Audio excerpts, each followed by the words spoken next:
Bonjour à toutes et à tous, bienvenue sur la chaîne. Suite à ma vidéo de la machine à explorer le temps de 1960, j'ai décidé de me faire la machine à explorer le temps de 2002, je crois qu'il était sorti en 2002 celui-là, 2002, qui pour moi avait été une très bonne surprise. J'ai du mal avec les remakes, hein. Moi il y a certains remakes que je trouve nuls à chier, et il y a certains remakes qui pour moi sont presque l'équivalent des originaux. Et bien celui-ci en fait partie.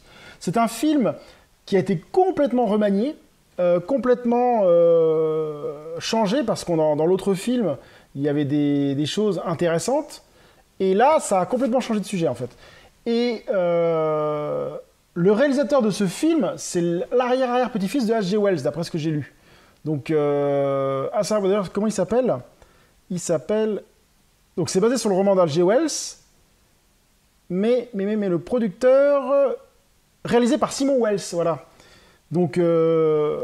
je pense que l'arrière-petit-fils a compris l'essence de son père, ce qu'il voulait faire, et il a créé un film vraiment sympa. Donc on va voir tout de suite si ma mémoire est bonne, avant de lire de quoi ça parle. New York, 1899. La fiancée du physicien Alexander Hartgendeng a été tuée par un truand. Dévasté, le savant fasciné par les inventions de cette fin de siècle s'enferme dans son laboratoire et consacre toute son énergie à créer une machine à explorer le temps. Mais alors qu'il souhaite simplement modifier le passé, Alexander se lance malgré lui dans le plus fascinant des voyages. Bon, je m'arrête ici parce qu'après ils sont en train de spoiler. Disposant de tous les moyens du studio DreamWorks, cette nouvelle adaptation spectaculaire du best-seller de H.G. Wells tire profit des dernières techniques en matière d'effets spéciaux tout en restant fidèle à l'esprit du roman. Embarqué pour une aventure à vous couper le souffle, l'avenir est en suspens, à vous de le découvrir. Donc on va voir ça tout de suite. A few moments later. Donc je viens de me finir la machine à explorer le temps version 2002. Très très bon film, j'ai adoré ce film. Il est complètement différent du premier film, ce qui peut être vachement plausible parce qu'en fait, d'après ce que j'ai lu après avoir vu ce film, je me suis dit mais comment ça se fait qu'il y a une version de 1960 qui décrit la machine à explorer le temps d'une certaine façon et une autre version qui n'est pas du tout pareille, parce que ça n'a rien à voir, hein. Les deux protagonistes sont totalement différents et ils créent une machine à explorer le temps pour deux choses différentes. Et ben en fait j'ai lu que H.G. Wells a écrit plusieurs versions de la machine à explorer le temps. La première version qui est plus proche du film de 1960, et une autre version qui serait plus proche de celui de 2002. Et moi j'adore tout aussi bien les deux.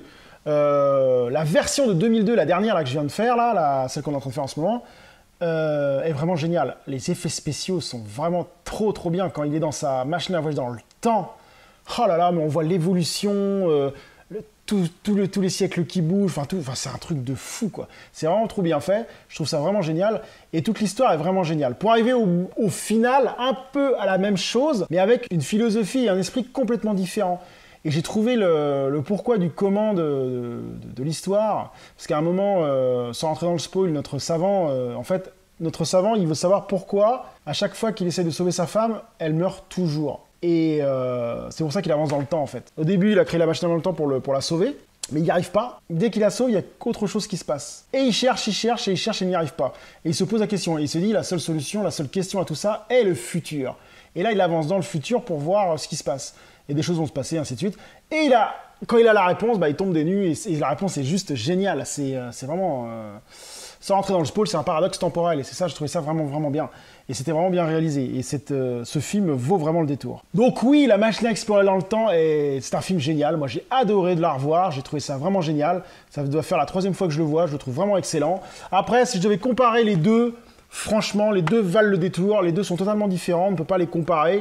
Celui-ci est plus proche pour moi du roman, et celui-là est plus proche d'une autre histoire, mais les deux valent vraiment le détour. Si vous avez l'occasion de les voir, mais regardez-les, ce sont de très bons films, ne passez pas à côté de ces films.